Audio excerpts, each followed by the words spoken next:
এই মুহূর্তে ঢাকা বিশ্ববিদ্যালয়ের প্রতিটি শিক্ষার্থীর প্রথম চাহিদা দৈনন্দিন খাবারের মান যেন আগের তুলনায় কিছুটা হলেও ভালো হয়।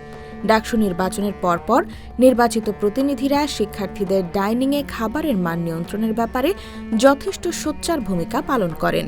বিশেষ করে ক্যান্টিন মালিকদের সতর্ক বার্তা প্রদান, এরপর পুনরায় যাচাই বাছাই, আবারও শিক্ষার্থীদের মতামতের ভিত্তিতে কোনো কোনো হলের ক্যান্টিন মালিক পরিবর্তন, কোনো কোনো হলে খাবারের মান নিয়ন্ত্রণের মধ্য দিয়ে শিক্ষার্থীদের খাদ্য চাহিদায় ইতিবাচক ভূমিকা পালন করছেন প্রতিনিধিরা।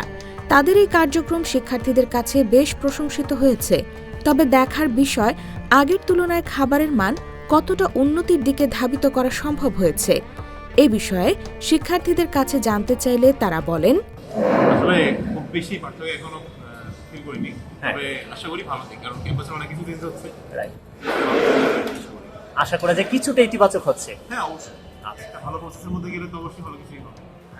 খাবার আলহামদুলিল্লাহ ভালো। এখানে খাবার তো মানে অনেক ভালো। তারপরেও ফার্স্ট টাইম বলতে ডাকসু নির্বাচনের পরে ফার্স্ট টাইম। আচ্ছা, এত ভালো হয়েছে। হ্যাঁ, আচ্ছা, তার মানে খাবার নিয়ে আগের চেয়ে এখন বেশি ইতিবাচক। হ্যাঁ অবশ্যই। আচ্ছা, আগের খাবারের মানের তুলনায় এখনকার খাবারের স্বাদ এবং পরিমাণ দুটাতেই উন্নত আছে।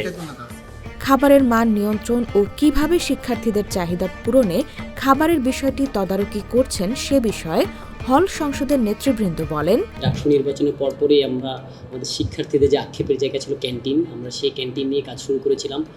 তার মধ্যে আমরা 2-3 বার আমাদের ক্যান্টিনগুলো পরিদর্শন করেছি, তারপরও আবার পরিদর্শনে গিয়েছি। যাই আমরা যেটা দেখেছি, বারবার আমাদের শিক্ষার্থীরা খাবার খেতে গেলে হতাশ হয়ে যেত, কারণ খাবারের মধ্যে পোকা পাওয়া যেত, খাবারের স্বাদে মানে খাবারের মধ্যে গুণ ছিল না, খাবারের মধ্যে মনে করেন আপনি যে টেস্টিং সল্ট ইউজ করা হতো। এইসব থেকে আমরা বারবার আমাদের যে হল প্রশাসন এবং আমাদের হল সংসদ, আমরা বারবার আমাদের হলের ক্যান্টিন এবং ক্যাফেটেরিয়াতে গিয়ে আর কি তাদের বলেছি, সতর্ক করেছি তারা যেন খাবারের মানটা অন্তত ভালো করে। এর পরবর্তী সময়ে আমরা দেখি আমাদের মাস্টারদা সূর্য সেন হলের যে আপনার হল ক্যান্টিন রয়েছে, শাহাবুদ্দিন নামে একজন মালিকের আন্ডারে ছিল, তিনি চালাচ্ছিলেন দীর্ঘদিন যাবৎ। তার কাছে আমরা বারবার গিয়েছি, তাকে আমরা বলেছি আমাদের যেন ছেলেদের যে খাবারের মান সেটা যেন উন্নয়ন করা হয়।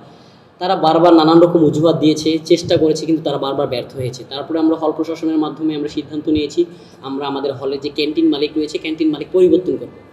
তারপরে আমাদের হল প্রশাসনের মাধ্যমে আমাদের হলের যে আপনার ক্যান্টিনের যে আপনি একটা হল প্রশাসন থেকে একটা কমিটি করা হয়েছে, কমিটির মাধ্যমে তাদের সাথে সাক্ষাৎ করে কথা বলা হয়েছে। তারা আসলে পারতেছে না তাদের এই যে খাবার গুণগত মান উন্নয়ন করতে, সেই কারণে তার ক্যান্টিন ছেড়ে দিয়েছে এবং আমরা তার কিছুদিন পরে বিজ্ঞপ্তি দিয়েছি এবং নতুন বিজ্ঞপ্তি অনুযায়ী মোটামুটি 13 জন কি 17 জন আবেদন করেছিল ক্যান্টিন মালিক নেওয়ার জন্য।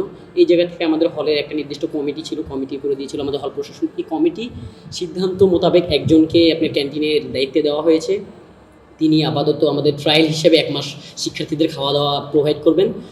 1 মাসে শিক্ষার্থীরাই রিভিউ দেবে শিক্ষার্থীদের জন্য তাদের খাবারটা কতটুকু গ্রহণযোগ্য বা তারা খেয়ে কতটুকু তৃপ্তি পাচ্ছে। যদি 1 মাসে তাদের খাবার মান মানে বিগত দিনের খাবারের তুলনায় যদি খুব ভালো হয় বা কিছুটা ভালো হয় আগের তুলনায়, তবে আমরা আশা করছি তাদের সাথে আমরা নতুন কন্ট্রাক্টে যাব হল প্রশাসনের মাধ্যমে, তারপরে তারা একটা টাইম এখানে সার্ভ করবে। আর যদি আরেকটা কথা আপনাদের বলতে চাই, আমাদের ঢাকা বিশ্ববিদ্যালয়ের প্রত্যেকটা ক্যান্টিনে একটা নির্দিষ্ট কোরামের সংখ্যক মানুষ তারা হলো কি এই ক্যান্টিনটা পরিচালনা করে। আমরা চাচ্ছি আমাদের এই কোরামটা ভেঙে দিয়ে নতুনত্ব নিয়ে আসতে, যেন এখানে কেউ ডোমিনেট না করতে পারে। আমরা চাই শিক্ষার্থীদের যে তাদের খাবার যেটা খেয়ে তারা বেঁচে থাকে, তারা যেন একটা ভালো সুস্থ একটা খাবার খেয়ে তারা তাদের লাইফটা লিড করতে পারে।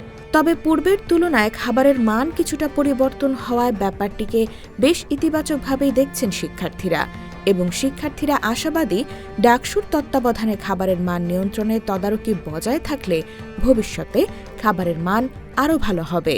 ডাকসু নির্বাচনের আগে যে ধরনের প্রতিশ্রুতি ছিল যে ওনারা যারা নির্বাচিত হবেন তারা ক্যান্টিনে গিয়ে বিভিন্ন সময় অভিযান পরিচালনা করবেন, আমরা সেটি দেখেছি দৃশ্যমান যে বিভিন্ন ধরনের খাবারের অভিযোগ, অপরিচ্ছন্ন খাবারের মধ্যে মাছি, খাবারের মধ্যে কাঁকড়া পাওয়া গিয়েছে, সেই বিষয়গুলো নিয়ে হল সংসদের যারা নির্বাচিত হয়েছিলেন ভিপি সহ সম্মানিত সদস্যরা তারা বিভিন্ন সময় কার্যকর এবং দৃশ্যমান পদক্ষেপ নিয়েছেন এবং আমরা দেখি যে যখন ক্যান্টিন মালিক এবং ডাকসু বা হল সংসদের একটা দ্বন্দ্বের জায়গা তৈরি হয়েছে তখন কিন্তু তারা একটু নীরব হয়েছে।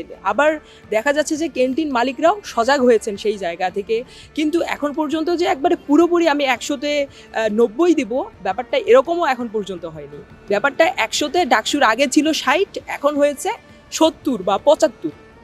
আর ব্যাপারটা হচ্ছে যে বিভিন্ন ক্যান্টিনের যে পরিষ্কার পরিচ্ছন্নতা, এই পরিষ্কার পরিচ্ছন্নতার মান আরও উন্নত করতে হবে। আর যে খাবারের যে মান, এই খাবারের মানটা যদি আমি দেখি যে শুধুমাত্র খাবারের মান উন্নত করলে যে স্বাস্থ্য ঠিক থাকবে সেটাও নয়, শিক্ষার মান উন্নত করার জন্যে হলেও কি খাবারটা উন্নত করা প্রয়োজন।